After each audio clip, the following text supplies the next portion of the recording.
Hello students, let us continue with our discussion on metrology.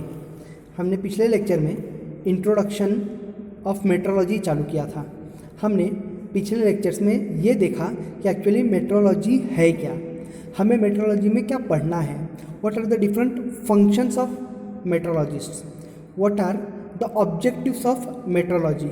बाद में हमने ये देखा कि मेट्रोलॉजी के प्रोसेस के एलिमेंट्स क्या क्या हैं, right. We found that for carrying out any process of measurement we need 3 elements. हमने देखा कि उसके अंदर हमें 3 एलिमेंट्स चाहिए होते हैं। Those elements are measurand, reference and a comparator. Moving forward हमने ये देखा कि मेजरमेंट सिस्टम के एलिमेंट्स कौन कौन से हैं। हमने उस मेजरमेंट सिस्टम के एलिमेंट्स में देखा कि किसी भी मेजरमेंट सिस्टम के एलिमेंट्स में जो होते हैं they are composed of 5 elements. A measurement system is composed of 5 elements and these elements are workpiece, standard, instrument, person and environment. Further moving हमने ये भी डिस्कस किया कि इन मेजरिंग सिस्टम के जो फैक्टर्स हैं जो इन मेजरिंग सिस्टम को अफेक्ट कर सकते हैं, ऐसे कौन से फैक्टर हैं जो स्टैंडर्ड को अफेक्ट करते हैं, ऐसे कौन से फैक्टर हैं जो वर्कपीस को इफेक्ट करते हैं, ऐसे कौन से फैक्टर हैं जो इंस्ट्रूमेंट को इफेक्ट करते हैं, राइट। ये सब हमने पिछले लेक्चर में डिस्कस किया है। हमने कुछ टर्मिनोलॉजीज भी पिछले लेक्चर में पढ़ा। Those terminologies where accuracy and precision, right. हमने दोनों को अच्छे से विथ एन एग्जाम्पल समझा और दोनों के बीच का एक्चुअल डिफरेंस क्या है वो भी हमने देखा। Now moving forward, since we are studying metrology and we have to mainly deal with the instruments which will be used for carrying out measurement, so we should be very well known to the characteristics of those instruments। हमें उन measuring instruments के जो characteristics हैं, उनके क्या advantages हैं, उनके क्या डिसएडवांटेजेस हैं, उनके स्पेसिफिकेशंस क्या हैं, ये सब हमें मालूम होना चाहिए। और किसी भी इंस्ट्रूमेंट के जो कैरेक्टरिस्टिक्स होते हैं वो हमें पता करने के लिए हमें एक्चुअली उन कैरेक्टरिस्टिक्स के बारे में पता होना चाहिए कि एक्चुअली वो कैरेक्टरिस्टिक मतलब क्या, what does it mean, what exactly it implies. तो let us move forward and let us study the different characteristics of measuring instruments. The very first characteristic is sensitivity. We can define this sensitivity as the rate of displacement of indicating device of an instrument with respect to measured quantity।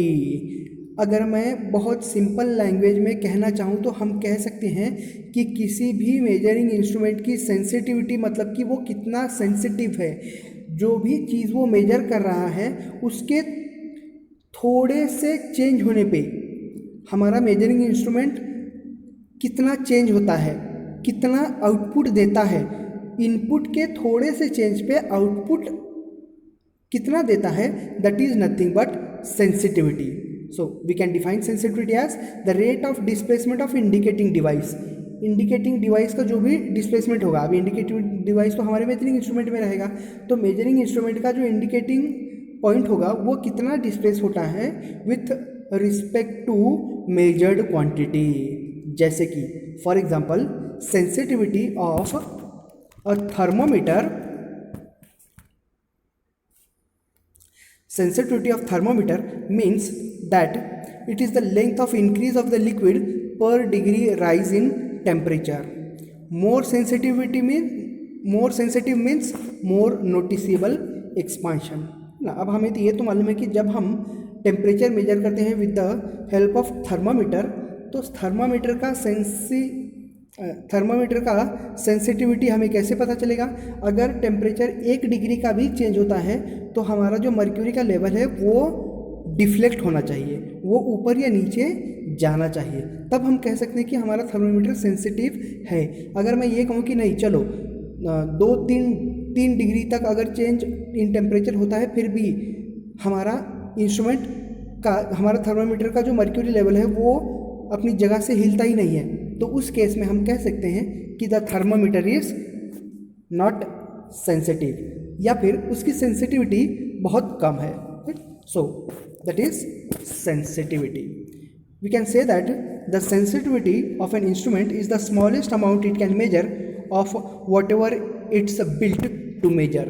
अब sensitivity, अगर instrument sensitive है तो वो जिस भी physical parameter को major करने के लिए बनाया गया है उसका जो स्मॉलेस्ट अमाउंट होगा वो मेजर कर सकता है, right.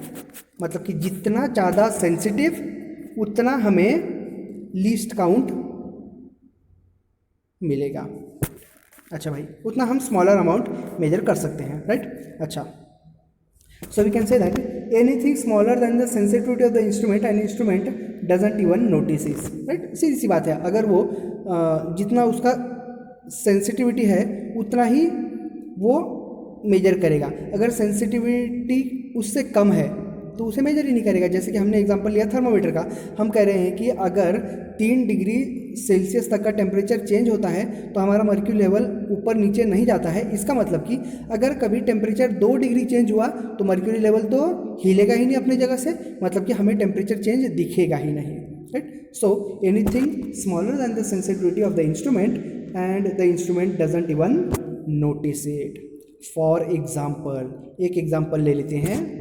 A laboratory scale can measure the weight of hair, है ना। एक लेबोरेटरी का स्केल, वेइंग स्केल जो होता है लेबोरेटरी में, वो एक बाल का, हमारा जो सिर पे का बाल है उस बाल का वज़न गिन सकता है। लेकिन अगर हम एक वेइंग मशीन जहाँ पे ट्रक्स को वे किया जाता है, उनकी वहाँ पर जाकर के अगर बाल को मेजर करना चाहें तो वहाँ तो वो गिन ही नहीं पाएगा, right. So we say that the laboratory scales sensitivity is much smaller और lower than the truck scales sensitivity. So that is all about sensitivity. या फिर इसी बात को हम अलग तरीके से एक एग्जाम्पल के साथ समझ सकते हैं कि sensitivity of an instrument is the ratio of scale spacing to the scale division. The ratio of scale spacing to the scale division is sensitivity. For example, if on a dial indicator the scale spacing is 1 mm and the scale division value is 0.01 mm, then sensitivity is 100. इसका हम mathematical expression क्या कह सकते हैं कि sensitivity जो होता है वो रेशियो होता है। मैथमेटिकली हम कह सकते हैं कि sensitivity is a ratio of spacing to the scale division value. एक एग्जांपल की तरफ से अगर हम समझना चाहें तो डायल इंडिकेटर का जो स्केल होता है उसकी स्पेसिंग 1 mm की होती है, लेकिन स्केल डिवीजन की वैल्यू जो होती है वो 0.01 mm होता है। तो ऑब्वियसली 1/0.01 गिव्स मी 100। तो हम क्या कहेंगे कि उस इंडिकेटर का, उस डायल इंडिकेटर का जो सेंसिटिविटी है वो 100 है, right. It is also called as amplification factor और गेयरिंग रेशियो। हम सेंसिटिविटी को amplification factor and gearing ratio भी कहते हैं। Now let us see another characteristic, that is readability. Readability, नाम जो है, नाम itself, the name itself suggest readability means the ease with which we can read. एक इंस्ट्रूमेंट को हम कितना आसानी से रीड कर सकते हैं, राइट ना। अब एग्जांपल की तरफ से समझ लेते हैं कि मान लो हमारे पास 2 तरह के वर्नियर कैलिपर हैं। एक जो हमारा कन्वेंशनल वर्नियर कैलिपर है और दूसरा डिजिटल वर्नियर कैलिपर। तो ऑब्वियसली कन्वेंशनल जो हमारा वर्नियर कैलिपर है उससे जब हम कोई भी लेंथ मेजर करेंगे तो हम उसे आंखों के पास लेकर के आते हैं और हम देखते हैं कि लाइन कहाँ पर मैच हो रही है, राइट। तो क्या हम कह सकते हैं कि उसे रीड करना थोड़ा सा मुश्किल है एज़ कम्पेयर टू जो हमारा वर्नियर कैलिपर डिजिटल वाला है। डिजिटल पे आप जैसे ही मेजर करोगे हमारे पास एक बड़ी स्क्रीन होती है, ये वाली स्क्रीन, और इस स्क्रीन के ऊपर हमें एक बड़ा सा नंबर स्क्रीन पर डिस्प्ले होता है जो हमें रीडिंग देता है। तो ऑब्वियसली एक डिजिटल वर्नियर कैलिपर को रीड करना as compare to the conventional vernier calliper आसान है, तो हम कहेंगे कि readability of a digital vernier calliper is more, right. तो ये भी एक कैरेक्टरिस्टिक है जो कि मेजरिंग इंस्ट्रूमेंट्स के रीडिंग्स को हैम्पर करती है, right. So we can say that fine and widely spaced graduations lines improve the readability. To make the micrometers more readable, they are provided with vernier scale or magnifying devices, है ना। हमें बहुत सारे ऐसे devices होते हैं जहां हमें मैग्नीफाई करके रीडिंग्स दिखाई जाती है। अब कुछ एग्जांपल्स देख लेते हैं, जैसे कि हमारे पास ये एक वॉच है। ऑफ कोर्स इस वॉच को अगर हम देखें तो हमें अगर we are very much familiar with this type of watch, we can see that it is showing actually some timing, है ना। The time is 10:15, 10 okay 15, somewhat very near to 15, right, but it's a bit of difficult, हमें थोड़ा सा time लगा। लेकिन अगर हम इस एग्जाम्पल को देखें तो ऑफकोर्स 10:10 हमें दिख रहा है, 10 के बहुत पास, मतलब कि 10:08। यहाँ हमें टाइमिंग थोड़ा सा कन्फ्यूजन है, लेकिन फिर भी बहुत कुछ हमें पता चलता है। लेकिन यहीं अगर हम कुछ इस तरह से देखें तो क्या हमें सीधा डिस्प्ले दिख रहा है कि 10:58:50 है ना। तो हमारा जो ईज़ ऑफ रीडेबिलिटी है वो भी किसी भी मेजरिंग इंस्ट्रूमेंट का होना चाहिए। अच्छा भाई, बढ़ते हैं आगे और देखते हैं कि कैलिब्रेशन। नाउ रिमेंबर, कैलिब्रेशन एक टर्म थोड़ा सा वाइड टर्म है। मान लीजिए इसे हम समझते हैं एक एग्जांपल की तरफ से कि हमारे पास एक वर्नियर कैलिपर है जो हम हमारे कॉलेज के वर्कशॉप में यूज़ करते हैं। अब इस वर्नियर कैलिपर को हम कई सालों से अगर यूज़ करते रहें तो क्या हम कह सकते हैं कि उस वर्नियर कैलिपर का जो भी मटेरियल है उसके कुछ कैरेक्टरिस्टिक्स हैं, है ना। जैसे कि हो सकता है थर्मल एक्सपांशन, द मटेरियल्स का थर्मल एक्सपांशन, और रेगुलर यूज़ की वजह से जो उसका वियर एंड टियर हो रहा है वो, और उसका कुछ एरर्स क्रिएट हो जा रहे हैं। तो बात क्या होती है कि अगर ये सब होने के बाद हम उस वर्नियर कैलिपर को यूज़ करते हैं तो हमारी जो रीडिंग होगी वो एग्जैक्ट नहीं होगी, it will give me some errors. So there is a need कि मैं हर कुछ स्पेसिफिक टाइम इंटरवल के बाद मेरे वर्नियर कैलिपर को या फिर जो भी हमारा स्टैंडर्ड इंस्ट्रूमेंट होगा उसे किसी स्टैंडर्ड से, जहाँ पर कि जो स्टैंडर्ड्स हैं उसके साथ में कैलिब्रेट करूं, मतलब कि मैं मेरे एरर्स निकाल दूं। ये जो प्रोसेस होती है इसे हम कैलिब्रेशन कहते हैं। So the calibration of any measuring instrument is necessary to measure the quantity in terms of standard units. It is carried out by making adjustments such that the readout device produces zero output for zero input, है ना। अगर हम कैसे देखते हैं कि हमारा जो इंस्ट्रूमेंट है वो उसके अंदर एरर्स नहीं है, अगर मैं उसे कुछ इनपुट नहीं दूं तो मुझे ज़ीरो आउटपुट मिले तो ऑब्वियसली बराबर है, राइट। तो इस हिसाब से हम चेक करते हैं कि हमारे इंस्ट्रूमेंट में एरर हैं या नहीं। अगर इनपुट कुछ ना देने के बाद भी हमें कुछ आउटपुट मिलता है, that means there is some error in the instrument.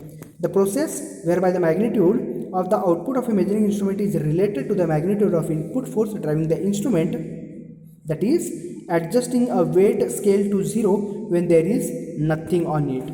इस प्रोसेस से हम देखते हैं कि हमारे इंस्ट्रूमेंट में कैलिब्रेशन की ज़रूरत है या नहीं, और the accuracy of the instrument depends on the calibration. Of course अगर हम कैलिब्रेट कर रहे हैं तो हमारे इंस्ट्रूमेंट के हम एरर्स निकाल रहे हैं तो एक्चुअली उसकी हम एक्यूरेसी बढ़ा रहे हैं। If the output of the measuring instrument is linear and repeatable it can be easily calibrated.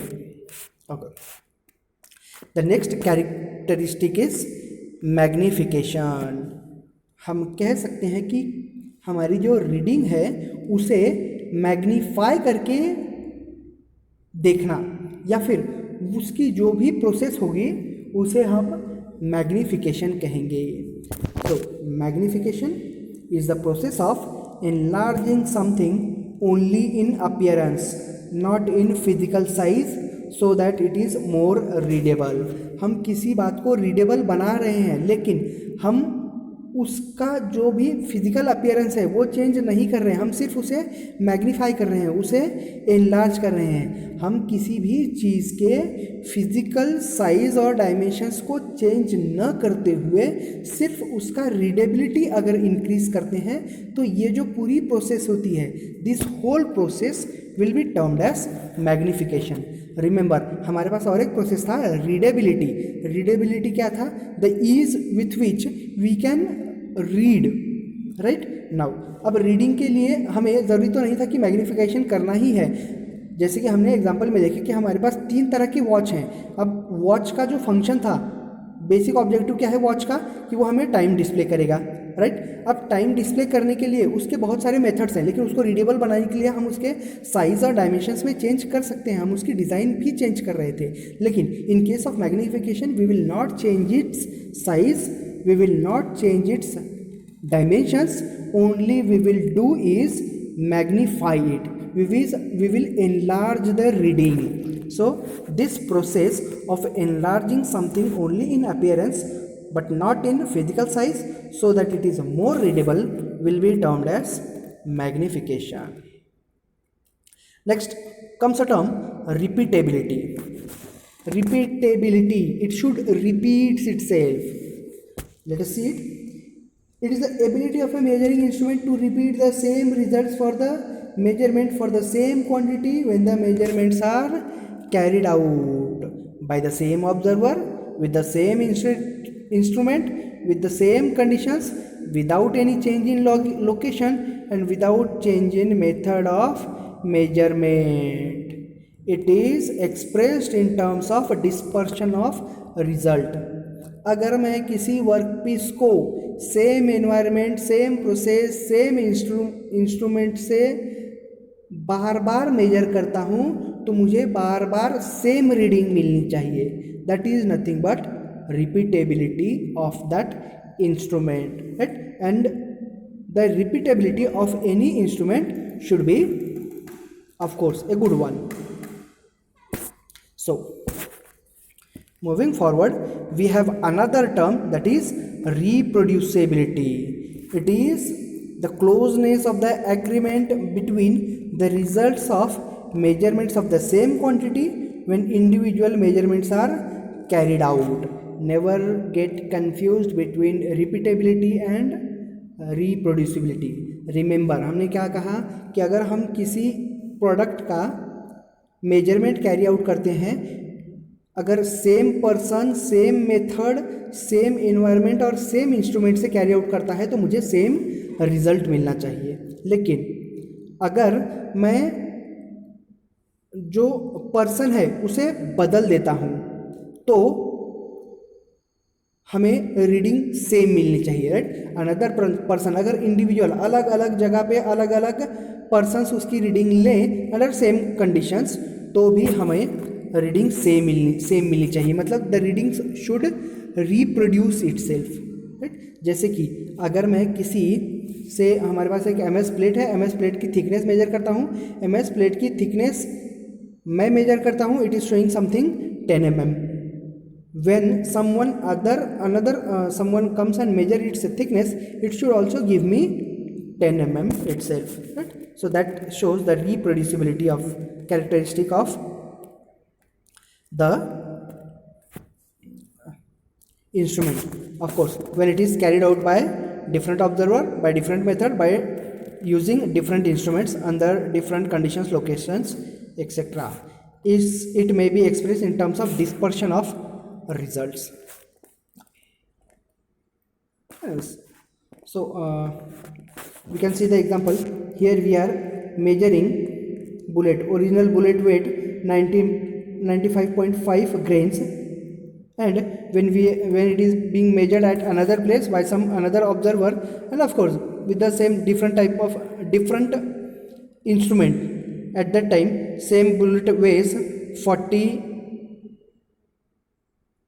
minutes later 95.3 grains. That means it is showing deflection, so we can say that it is not repeating itself.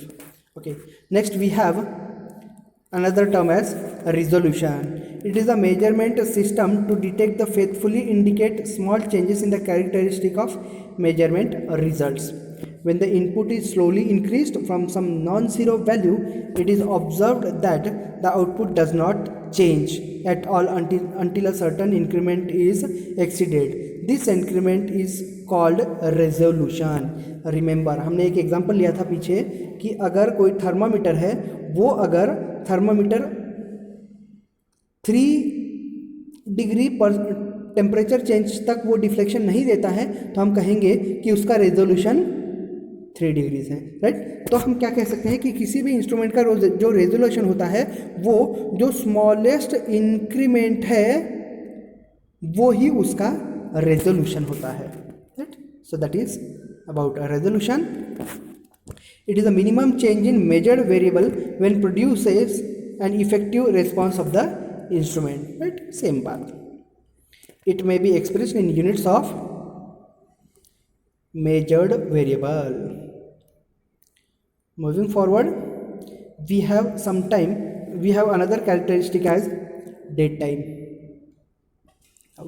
Dead time वो time होता है जो instrument हमें दिखाने के लिए या फिर उसका जो चेंज होता है वो चेंज दिखाने के लिए लगाता है. जैसे कि अगर हम कुछ मेजर कर रहे हैं, हमारा वही एग्जांपल ले लेते हैं थर्मोमीटर का. अगर हम थर्मोमीटर से कोई टेम्परेचर मेजर कर रहे हैं तो वो टेम्परेचर चेंज होने के बाद कितना टाइम लेता है हमें टेम्परेचर चेंज डिस्प्ले करने के लिए, that is dead time. So we can define it as the time required by measurement system to begin to respond to a change in measured, and it is termed as dead time, right? So the time which is required to display or to respond towards the change in physical quantity will be termed as dead time. Okay students, we will stop here and we'll continue from here itself with the same course in the coming lecture. Till then, take care. Thank you.